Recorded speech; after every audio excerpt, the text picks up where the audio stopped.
जरा सोचिए, अगर आपके बाल एक सीक्रेट फॉर्मूले से एक नया रूप इख्तियार कर ले, ज्यादा मॉइस्चर, ज्यादा शाइन और एक अल्टीमेट मैनेजेबिलिटी। अगर आप लो पोरोसिटी वाले बालों से तंग आ चुके हैं तो ये वीडियो आपके लिए है, जहां हम आपको स्टेप बाय स्टेप प्रोसेस बताएंगे और कुछ घरेलू रेमेडीज बताएंगे जिसके जरिए आप अपने बालों को ट्रांसफॉर्मेशन दे सकते हैं। हेयर पोरोसिटी से मुराद है कि आपके बाल मॉइस्चर और न्यूट्रिएंट को कितनी आसानी से एब्जॉर्ब करते हैं।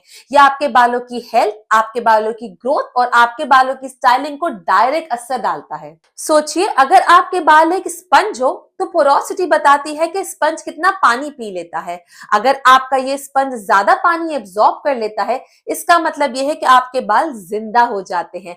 लेकिन अगर वहीं पे वो कम पानी एब्जॉर्ब करता है तो बाल आपके थोड़े से डल नजर आने लगते हैं। इसको पता करने के लिए एक टेस्ट करना होता है। आपको अपने कुछ बाल लेकर एक ग्लास पानी में डाल देने हैं। अगर ये बाल नीचे डूब जाएंगे, इसका मतलब है कि आपके बाल हाई पोरोसिटी वाले हैं, और अगर आपके बाल ऊपर तैरते रहते हैं पानी के, इसका मतलब यह है कि आपके बाल लो पोरोसिटी वाले हैं। जो लो पोरोसिटी वाले बाल होते हैं, उनके क्यूटिकल्स आपस में बहुत टाइटली बंद होते हैं, तो जो न्यूट्रिएंट्स और मॉइस्चर होता है वो अंदर एब्जॉर्ब ही नहीं होता। लेकिन अगर एक दफा किसी तरीके से वो एब्जॉर्ब हो जाए तो वो काफी देर तक अंदर रहते हैं और वो बाहर नहीं जाते। यानी इसकी मिसाल ऐसी है कि आपके बाल एक बंद दरवाजा हो जाते हैं जिससे पानी अंदर नहीं जा पाता। और वही हाई पोरोसिटी वाले बालों में जो क्यूटिकल्स होते हैं वो ऊपर की तरफ होते हैं, वो रेज होते हैं, तो जिससे पानी है वो आसानी से अंदर चला जाता है। जितनी जल्दी वो आसानी से पानी अपने अंदर ले लेता है, उतनी ही जल्दी मॉइस्चर बाहर भी चला जाता है। इसकी एग्जांपल ऐसी है कि हाई पोरोसिटी वालों का जो दरवाजा है वो हमेशा खुला रहता है,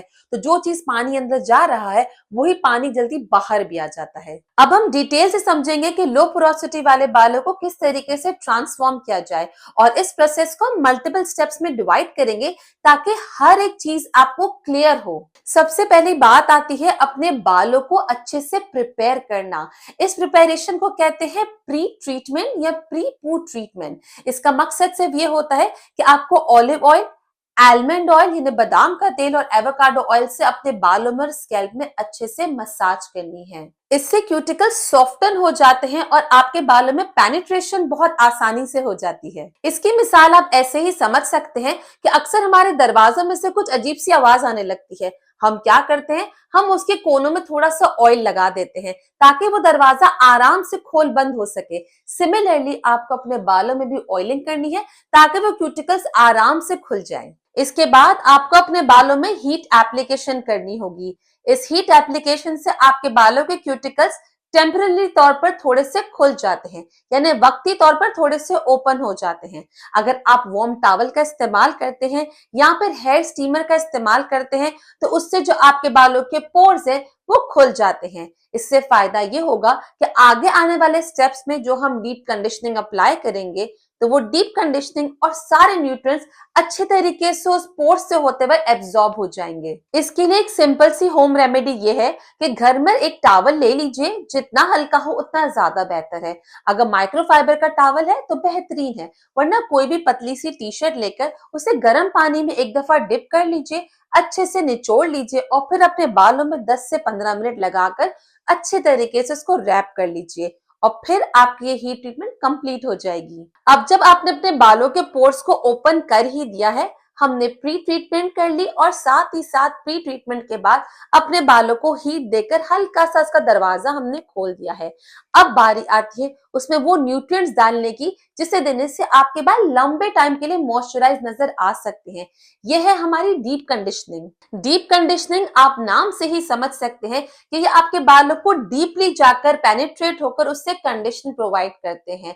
आप मार्केट बेस्ड प्रोडक्ट्स के अलावा घर के रेमेडीज भी ट्राई कर सकते हैं। आपको यूज करने होंगे नेचुरल इंग्रेडिएंट्स जैसे कि दही यानी योगर्ट, हनी और साथ ही साथ एलोवेरा। डीप कंडीशनिंग इसलिए जरूरी है कि एक तो ये आपके बालों को अंदर तक जाके मॉइस्चर प्रोवाइड करती है, साथ ही साथ आपके बालों में एक प्रोटेक्टिव लेयर बनाकर उसे कवर कर देती है, जिससे आपके बाल ज्यादा टाइम के लिए मॉइस्चराइज रहते हैं और उनमें न्यूट्रिएंट ज्यादा टाइम के लिए बरकरार रहता है। इसकी एक होम रेमेडी जो कि बहुत ही सक्सेसफुल है, आपको एक मास्क बनाना होगा। इस मास्क के लिए आपको 2 टेबल स्पून योगर्ट यानी कि दही चाहिए होगा, 1 टेबल स्पून हनी यानी कि शहद उसमें ऐड करना होगा और 1 टेबल स्पून उसमें एलोवेरा जेल को करना होगा ऐड। इन सारी चीजों को आपको मिक्स करना होगा। अपने बालों में आप इसको लगाएंगे और लगाने के बाद उसे कवर कर लेंगे। 20 से 30 मिनट लगा के रखेंगे और अपने बालों को अच्छे से आप वॉश कर लेंगे। अब बारी आती है कि शैम्पू कौन सा इस्तेमाल करें। जिनके लो पोरोसिटी वाले बाल हैं वो क्लैरिफाइंग शैम्पू यूज कर सकते हैं। क्लैरिफाइंग शैम्पू आपके बालों में से बिल्डअप को रिमूव करते हैं, साथ ही साथ आपके बालों को फ्रेश बनाने का भी काम करते हैं। इस क्लैरिफाइंग शैम्पू को अगर आप हफ्ते में 3 दिन हेयर वॉश करते हैं तो आपको तीनों दिन इस्तेमाल करने की जरूरत नहीं है। आप उनमें से 1 या 2 दिन इस्तेमाल कीजिए और बाकी बचे हुए दिन आप होममेड शैम्पू इस्तेमाल करेंगे। मेरे चैनल पे मैंने आपको रोजबेरी शैम्पू बनाना सिखाया है, अनियन शैम्पू बनाना सिखाया है और राइस शैम्पू बनाना सिखाया है। लेकिन एक ऐसा शैम्पू जिसने मुझे भी रिजल्ट दिए हैं और मेरे हर पेशेंट को रिजल्ट दिए हैं, जिसके 100% रिजल्ट है अब तक, ये शैम्पू खास मेंबर स्पेशल वीडियो है। मेंबरशिप ज्वाइन करने के लिए आप नीचे डिस्क्रिप्शन में लिंक पे क्लिक कर सकते हैं और पेड मेंबरशिप लाकर आप उसको अच्छे से वीडियो को देखकर अपने घर पे बना सकते हैं। वीक में जितने भी दिन आप क्लैरिफाइंग शैम्पू के अलावा कोई दूसरा शैम्पू इस्तेमाल कर रहे हैं, चाहे वो होममेड हो या मार्केट बेस्ड हो, तो आपको उसके बाद यूज करना होगा एप्पल साइडर विनेगर रिंस, क्योंकि जो एसीवी रिंस है ये भी आपके बालों में एज अ क्लैरिफाइंग एजेंट ही काम करता है। ये एक नेचुरल क्लैरिफायर एजेंट है। एक सवाल मुझे काफी दफा पूछा जाता है कि लो पोरोसिटी वाले बाल वालों को हफ्ते में कितने दिन हेयर वॉश करने चाहिए। आप लोगों को बालों को हफ्ते में 3 दिन जरूर वॉश करना चाहिए। अगर आप बाल वॉश नहीं करेंगे तो आपके स्कैल्प पे बिल्डअप बढ़ जाता है। एक हार्मोन होता है जिसे हम डीएचटी हार्मोन कहते हैं। ये हार्मोन हमारे बालों के झड़ने का सबसे बड़ा रीजन है। ये आपके गंजपन का सबसे बड़ा रीजन है। अगर आप अपने बाल वॉश नहीं करते और किसी वजह से आपके बालों में बिल्डअप बढ़ जाता है ना, तो ये हार्मोन भी आपके स्कैल्प पे बढ़ता है। अगर आप बाल वॉश नहीं करेंगे और ये हार्मोन बढ़ता रहेगा तो उससे आपके बाल और ज्यादा फॉल होंगे, बाल ज्यादा झड़ेंगे और आपका गंजपन अल्टीमेटली और ज्यादा बढ़ जाने वाला है। इसकी मिसाल ऐसी है जैसे हम अपने कपड़ों से एक्स्ट्रा मट्टी को झाड़ लेते हैं ना, वैसे ही आपके स्कैल्प में से मट्टी को और बिल्डअप को, गंदगी को हटाने के लिए हमें क्लैरिफाइंग शैम्पू यूज करना बहुत जरूरी है। मार्केट बेस्ड ऐसे कौन से शैम्पू है जो आपको यूज करने चाहिए और उनमें से कौन कौन से इंग्रेडिएंट है जो आपको नहीं यूज करने चाहिए, उसके लिए तो बिल्कुल ब्लैक लिस्टेड जीरो है। वो जानने के लिए भी आप मेंबरशिप ज्वाइन कर सकते हैं। स्पेशल वीडियो वहां आ चुकी है। अब बात करते हैं एक ऐसी होम रेमेडी की जिससे आपके बाल क्लैरिफाई हो सकते हैं। यह है हमारा रिंस। इस रिंस को बनाने के लिए आपको चाहिए होगा 1 चम्मच एप्पल साइडर विनेगर। इस 1 चम्मच एप्पल साइडर विनेगर को आप मिक्स करने वाले हैं 1 कप नॉर्मल पानी में। इसको अच्छी तरीके से मिक्स कीजिए और उसको एज अ हेयर रिंस इस्तेमाल करेंगे। हेयर रिंस वो होता है जब अपने बालों में शैम्पू करने के बाद जब अच्छे तरीके से अपने बालों को वॉश कर लेते हैं, आखिरी पानी ये रिंस वाला होता है। इसीलिए आप चाहें तो इसको भी इस्तेमाल कर सकते हैं। इसके अलावा मैंने एप्पल साइडर विनेगर को हटाकर एक रोजमेरी रिंस की भी रेमेडी बहुत बढ़िया सी बनाई है। उसका भी लिंक आपको नीचे डिस्क्रिप्शन में मिल जाएगा और थंबनेल भी यहाँ आपको दिख रहा होगा। इस वीडियो के बाद आप वो देखकर उससे भी आप फायदा ले सकते हैं। बालों को स्ट्रेंथ और इलास्टिसिटी देने के लिए आपको इस्तेमाल करनी होगी प्रोटीन ट्रीटमेंट्स। लेकिन लो पोरोसिटी वाले बाल क्योंकि ऑलरेडी थोड़े से रेजिस्टेंट होते हैं, इसलिए प्रोटीन ट्रीटमेंट का आपको बैलेंस इस्तेमाल करना बहुत जरूरी है ताकि आपके बालों को सिर्फ फायदा हो और नुकसान ना हो। यानी प्रोटीन से आपके बाल मजबूत तो होते हैं, लेकिन लो पोरोसिटी वाले बाल अगर ज्यादा प्रोटीन इस्तेमाल कर लेते हैं तो उससे उनके बाल आसानी से टूट भी जाते हैं। इसके लिए कितना और कब इस्तेमाल करना है ये जानना बहुत इंपॉर्टेंट है। हमें एक होम रेमेडी बताती हूँ जिससे आपके बालों को इक्वल अमाउंट ऑफ प्रोटीन मिल सकता है, ना बहुत ज्यादा ना बहुत कम।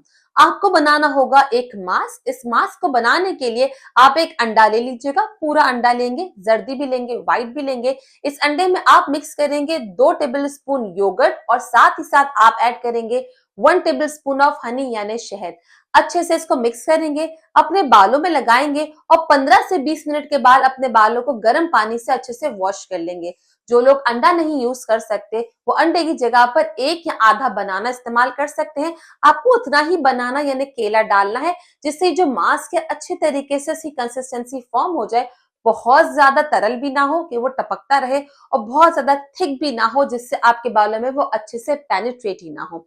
इसीलिए इसी कंसिस्टेंसी आपको अपने हिसाब से देखकर प्रॉपरली बनानी होगी। इस मास्क को आप डेली नहीं लगाएंगे, आपको इस मास्क को 15 दिन में एक दफा ही लगाना है, ताकि आपके बालों को अच्छे से सारा प्रोटीन भी प्रोवाइड हो जाए और उस प्रोटीन का ज्यादा इस्तेमाल भी हमें नहीं करना है। अब अगर आप वीडियो को गौर से सुन रहे हैं तो आपको आइडिया हो चुका होगा कि स्टेप 1 में हमने पोर्स को थोड़ा सा ओपन किया था, स्टेप 2 में हमने उसके अंदर सारा मॉइस्चराइजर और सारी नरिशमेंट और सारा न्यूट्रिएंट अच्छे से एब्जॉर्ब करवा लिया था।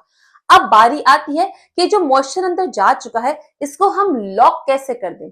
कुछ ऐसा काम करना होगा जिससे ये मॉइस्चर आपके बालों में अच्छे से सील हो जाए। उसको करने के लिए आपको यूज करने होंगे लाइट वेट ऑयल्स। ये लाइट वेट ऑयल्स कौन से हैं मैं अपनी पुरानी वीडियोस में आराम से आपको बता चुकी हूँ, मैं वो डिटेल्स में नहीं जाऊंगी, मैं आपको सिर्फ उन ऑयल्स के नाम बता देती हूँ। आप इस्तेमाल कर सकते हैं आर्गन ऑयल या एलमंड ऑयल, या आप यूज कर सकते हैं एवोकाडो ऑयल या जोजोबा ऑयल। इन ऑयल्स को लगाने से आपके बालों में मॉइस्चर अच्छे से अंदर सील हो जाएगा और सारी नरिशमेंट आपके बालों के अंदर ही रहेगी, जिससे आपके बाल और ज्यादा नरिशिंग और ज्यादा अलाइव लगने लगेंगे। इसकी मिसाल ऐसी है कि अगर आप कोई चीज लेते हैं और उसे एयरटाइट कंटेनर में डालते हैं, जब एयरटाइट कंटेनर बंद कर देते हैं तो आपका मकसद सिर्फ यही होता है कि जो अंदर की चीज है उसमें वो नमी ना हो जाए, उसमें जो मॉइस्चर है वो बाहर ना चले जाए। सिमिलरली आपके बालों में से नमी ना उड़ जाए, उसके लिए आपके बालों को लॉक करना होगा, और आपके बालों को ये लॉक करने वाला काम कर सकते हैं ये ऑयल जो मैंने आपको बताए हैं। ना सिर्फ ये आपके बालों में मॉइस्चर लॉक करते हैं बल्कि साथ ही साथ उनको एक्सटर्नल डैमेज से भी बहुत हद तक महफूज रखते हैं। अपने बालों की पोरोसिटी के हिसाब से प्रोडक्ट्स को यूज करना बहुत जरूरी है। लो पोरोसिटी प्रोडक्ट्स ही इस्तेमाल करें तो ज्यादा बेहतर है। लाइट वेट ऑयल यूज करें, लाइट वेट मास्क यूज करें, और ऐसे ही यूज करें जो कि आपकी पोरोसिटी के हिसाब से स्पेशली बनाए गए हैं। एक एक्स्ट्रा प्रो टिप मैं यहाँ पे आपको दूं कि काफी लोग जिनके लो पोरोसिटी वाले बाल है ना, अगर वो अपने बालों को प्रॉपर स्टाइलिंग दे दें उससे उनके बाल बहुत अच्छे हो सकते हैं, इवन वो ट्रांसफॉर्म भी हो सकते हैं। अपने बालों को स्टाइल करने के लिए आपको अपने बालों को जेंटल हैंडल करना होगा, उस बालों के साथ जोर जबरदस्ती नहीं करनी। ऐसे इसको टच करना है जैसे आप किसी बेबी स्किन को टच करते हो। साथ ही साथ अपने बालों को प्रॉपर डिटैंगल करना है। बालों को डिटैंगल करने के लिए हमेशा लकड़ी का कोम इस्तेमाल कीजिए। मैं आपको एडवाइस करूंगी कि कोम यानी कंघी से अच्छा है कि आप एक ब्रश ले लीजिए, या स्पेशल ब्रशेस आते हैं। ये डिटैंगलिंग ब्रश बहुत सारी कंट्रीज में अवेलेबल हो चुका है। मैं अपना जो यूज करती हूँ उसका लिंक मैं आपको नीचे डिस्क्रिप्शन में एफिलिएट लिंक्स में शेयर कर दूंगी, आप चाहें तो वो भी देख सकते हैं। कि जो भी आपके पास अवेलेबल है आप इसे यूज कर सकते हैं। डिटैंगल करने के लिए हमेशा अपने बालों को नीचे से स्टार्ट करते हुए ऊपर की तरफ जाएं। अगर आपके लो पोरोसिटी वाले बाल हैं तो क्या अपने बालों में स्टाइलिंग करते वक्त उस पर हीट अप्लाई कर सकते हैं कि नहीं, यही क्वेश्चन आपके जहन में भी होता है ना। तो इसका आंसर ये है, वैसे तो हीट अप्लाई नहीं करनी चाहिए, लेकिन अगर आप हीट अप्लाई करना चाहते हैं तो कर सकते हैं। हीट एप्लीकेशन आपको ओकेजनल करनी चाहिए, हर दिन या हर शावर के बाद आप अपने बालों को ब्लो ड्राई ना करें, बल्कि ओकेजनल केसेस में आप अपने बालों में हीट अप्लाई कर सकते हैं। अगर किसी वजह से आपको हीट अप्लाई करनी पड़ ही रही है तो ख्याल रखें कि अपने बालों में पहले हीट प्रोटेक्टर लगाइए। साथ ही साथ अपने बालों में हीट एप्लीकेशन में कम से कम 3 दिन का वक्फा जरूर रखें। सबसे जरूरी बात रह गई, आपके बाल जिस भी टाइप के हो, एक चीज जो आप कर सकते हैं जिससे आपके बाल डेफिनेटली ट्रांसफॉर्म होंगे, वो ये है कि पेशेंस रखना है। हर चेंज ग्रेजुअल होता है। अगर आप रेगुलर रूटीन फॉलो करेंगे और अपने बालों की कंसिस्टेंट केयर करेंगे तो आपको डिफरेंस डेफिनेटली नजर आएगा। एक बहुत ही इंपॉर्टेंट क्वेश्चन और बहुत ही कॉमनली मुझसे पूछा भी जाता है, जिसका क्लियर करना बहुत जरूरी है, लेकिन हम उससे पहले ये जान लें कि हमने ये डिस्कस कर लिया कि लो पोरोसिटी वाले बाल क्या होते हैं, किस तरीके से उसको पहचाना जाता है और क्या क्या करने से वो ट्रांसफॉर्म हो जाते हैं। मैंने पूरी कोशिश करी है कि मैं आपको उसका साइंटिफिक रीजन भी दूं और उसको इजी करके ऐसे समझा दूं कि आपको आसानी से ये बात जहन में आ जाए और आप कोई मिस्टेक ना कर पाए। लेकिन अगर फिर भी मुझसे कोई क्वेश्चन रह गया है तो डू नॉट वरी, आप नीचे कमेंट कर सकते हैं, मैं आपको उसका आंसर फौरन दे दूंगी। अब बात करते हैं उस क्वेश्चन की जो कि मुझसे बहुत लोग पूछते हैं। सवाल ये होता है वर्ड बाय वर्ड कि हमारे बाल लो पोरोसिटी वाले हैं, हम इसे नॉर्मल कैसे करें। लो पोरोसिटी वाले बाल एबनॉर्मल नहीं होते, लो पोरोसिटी वाले बाल भी नॉर्मल होते हैं। ये बात अपने जहन में अच्छे से डाल लीजिए कि आपके बाल एबनॉर्मल नहीं है, आपके बाल बहुत प्यारे हैं। और अपने उसी यूनिक बालों को एम्ब्रेस करने के लिए आपको अपने बालों का जी जान से ख्याल रखना होगा। बालों के लिए ज्यादा टेंशन मत लीजिए, थोड़ी थोड़ी रेमेडीज फॉलो कीजिए और मेरी वीडियोस तो आपके लिए वीक में 3 दफा आती ही हैं, तो विदाउट एनी डाउट आप मेरी रेमेडीज को फॉलो कर सकते हैं। लेकिन कुछ ऐसे सवालात भी हैं जो मैंने आज की वीडियो में कवर नहीं किए, वरना वीडियो बहुत लंबी हो जाती है। जैसे क्या हम लो पोरोसिटी में कोकोनट ऑयल इस्तेमाल कर सकते हैं कि नहीं, कौन सा ऐसा मास्क है जो कि हम घर बैठे इस्तेमाल कर सकते हैं, क्या लो पोरोसिटी में हमें फ्लैक्सीड इस्तेमाल करने चाहिए कि नहीं, क्या हमें मेथी दाना इस्तेमाल करना चाहिए कि नहीं। ये सारे सवालात के जवाब मैं ऑलरेडी अपनी वीडियोस में दे चुकी हूँ। वो कौन सी वीडियोस है वो देखने के लिए आप यहाँ पे क्लिक कर सकते हैं। साथ ही साथ मेंबरशिप लेकर 1-to-1 कंसल्टेशन लेने के लिए और शैम्पूज और बाकी सीक्रेट रेमेडीज देखने के लिए आप यहाँ पे क्लिक कर सकते हैं। मैं आपसे मिलती हूँ इन दोनों वीडियोस में। Till then, bye bye.